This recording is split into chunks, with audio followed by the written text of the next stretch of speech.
I ask for the truth on behalf of Andrew Garrow concerning relationship issues, and ask this in the name of truth, right conduct, peace, love and non-violence. Blessed be to the crow, the carrier of souls from darkness into light. And we cut the tarot like so there for you, Andrew, and we'll just place the deck to the side. Where the deck was cut, of course, is where it usually is at its most energetic point, in the sense it's where it splits, is where the energy is at its strongest. And of course, by placing the top underneath, or the underneath on top, according to your philosophy, it means that the centre of the deck is effectively on top, and then we have a timeline. And the first card that we deal off the top of the deck is like the beginning of the story, isn't it? We have a beginning, middle and end normally. And I usually say the beginning is, of course, your recent past.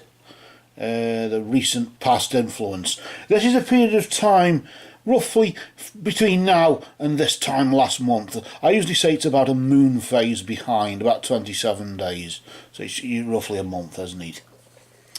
And then the next card that we deal is the present. So this is where Andrew is right now, isn't it? The present influence. And then finally, the third card that we deal is the immediate future influence. This could be, of course, seen to be a month ahead, or a moon phase in front, 27 days to a month between now and this time next month. And that's it, basically, the past, present and future. It's easy to say this will be 3 years behind, and that was 3 years ahead.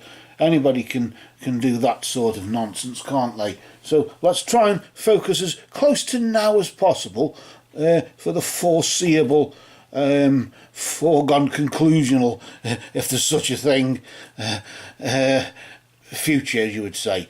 So first of all, we deal out the first card, don't we? We get the first card here, and we flip that over, and this is the recent past, isn't it? This is in the position of the recent past.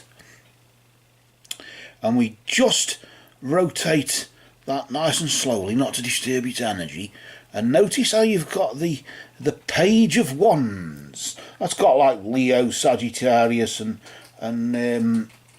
Aries attached to it.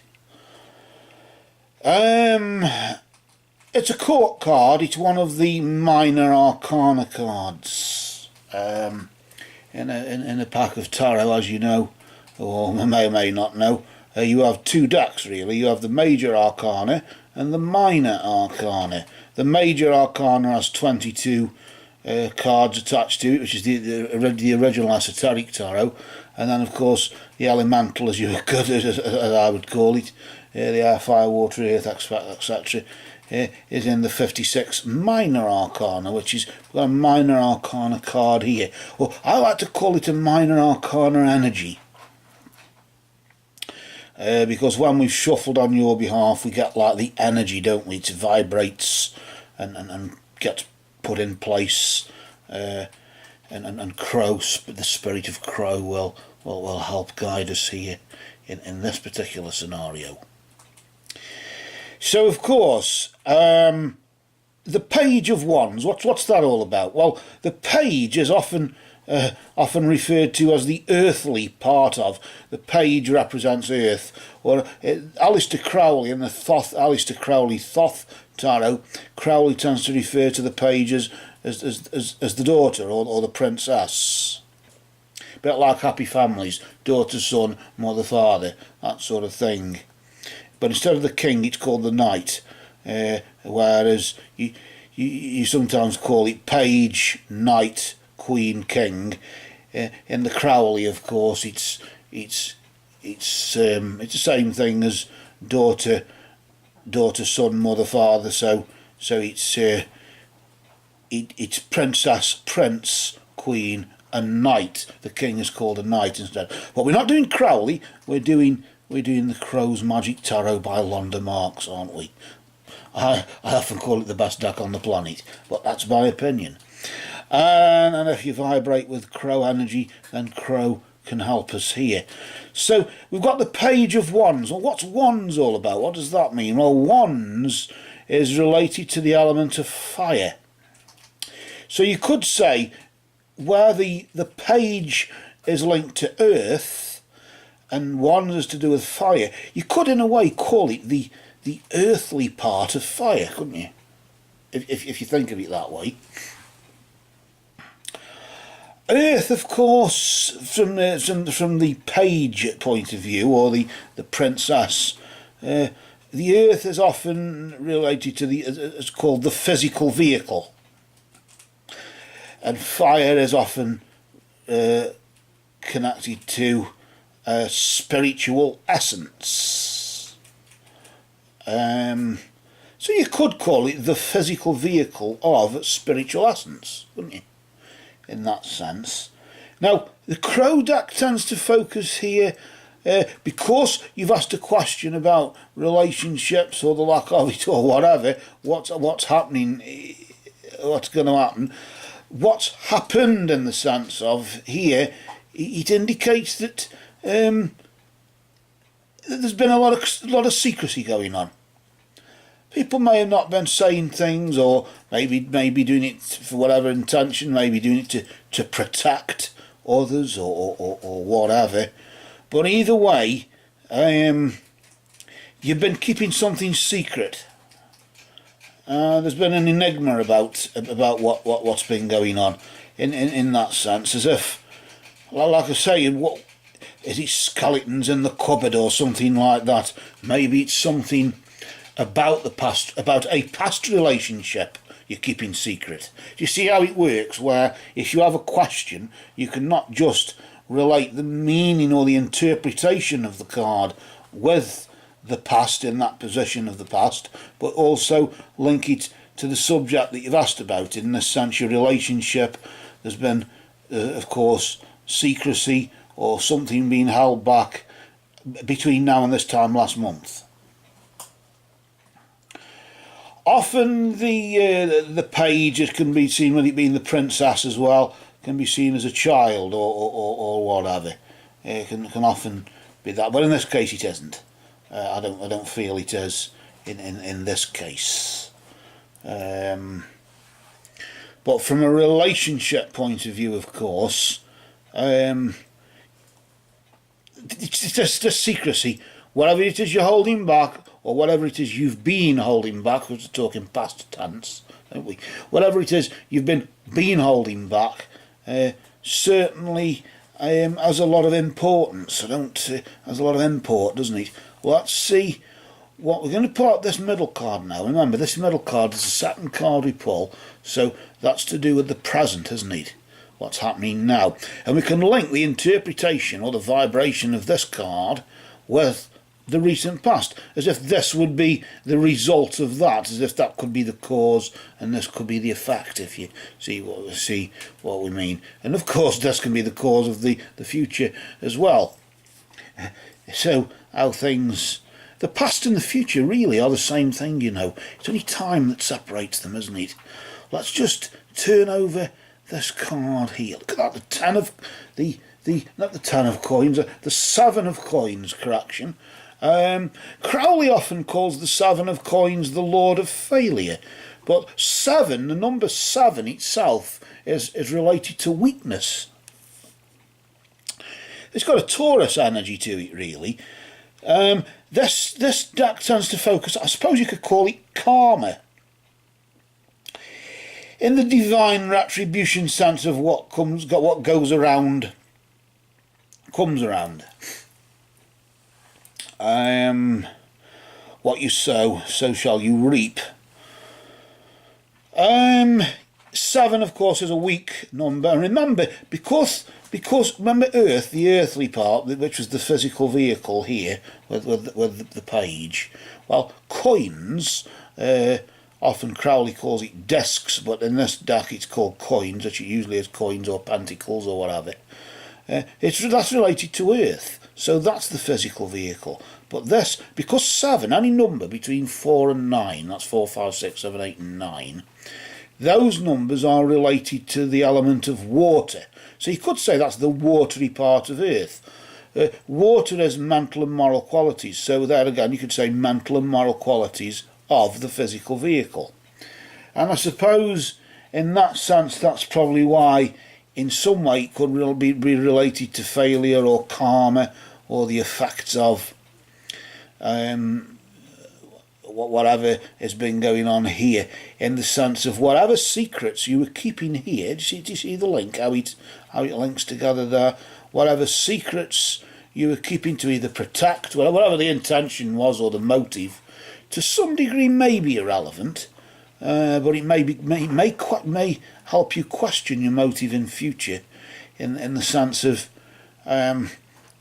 whatever secrets you were keeping or whatever you were holding back then, to be politically correct, whatever you were holding back over the past month or so from whoever or whatever it is you were holding it back from, or for whatever reason, right now it's failed, in the sense it's weakened you. Earthly weakness, of course. That's probably why Crowley calls it failure, isn't it? Because weakness, the weakness of the 7 with Earth, a weakness of the physical vehicle, or weakness. Some decks often call coins money, so you could say the 7 of money. So it's like an earthly weakness there. It's weakened you from an earthly point of view, from a material point of view.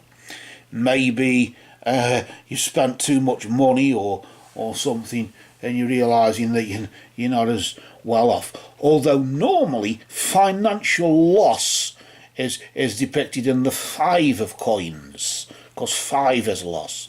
So this isn't so much loss, this is more maybe failure in that sense, the Lord of failure, yes, but this is more to just do with weakness, earthly weakness. Because remember, with it being to do with relationships, the questions to do with relationships, Earth isn't just about money and material assets, is it? We are Earth. Flesh is Earth as well, isn't it? Is earthly. So it could be a fleshly weakness, say lack of sex drive or lack of being attracted to the opposite sex or whatever. It could be that. It could even be, if it was a health question, it could be a failing health or something like that, couldn't it? So do you see why you, in a way, have to have a question like you've asked, so you can link the interpretation of the energy there of the card to the question, and also the position that it's in right now, and in the case it's right now. So of course you have to define yourself by what you're doing now, because I suppose you can't define yourself by what you did then, by keeping the secrets. If you feel that was wrong, maybe it was done in the best of interests, so that could be a positive thing. But either way, it either affected your health, literally as we were saying, or from a more pragmatic, sort of realistic standpoint, it's just led to some sort of weakness, failure, in the sense that what you sow, so shall you reap. You are reaping the rewards of the secrets that you put out, or the secrets that you didn't, you know what I mean, of the secrets that you kept, of the things that you held back. You're now paying the price for it. Maybe you should have been more open. Maybe you should have let your intentions be known, or something like that. And now we can go into maybes and what ifs, though, can't we? We can. Everybody can do that. The benefit of hindsight is a wonderful thing, isn't it? Let's see, though, what the benefit of foresight is, as Crow gives us this energy here for the immediate future. Let's just turn this card over, just flip it over nice and slowly to reveal that energy. Now, there we've got an interesting card. It's number 5. It's the Hierophant, or the High Priest. Now, do you notice that's got a Taurus sort of energy to it there? Taurus there and Taurus here, as if that Taurus energy, the Taurus people or the Taurus character, if they don't get what they want, they can literally be like a raging bull, can't they? A raging bull in a china shop. And of course, what happens when you put a red rag to a bull? That's a different kettle of fish. But notice here, this is another type of card from the other deck. These two cards, the page of wands and the 7 of coins, were from the minor arcana deck, the 56 minor arcana.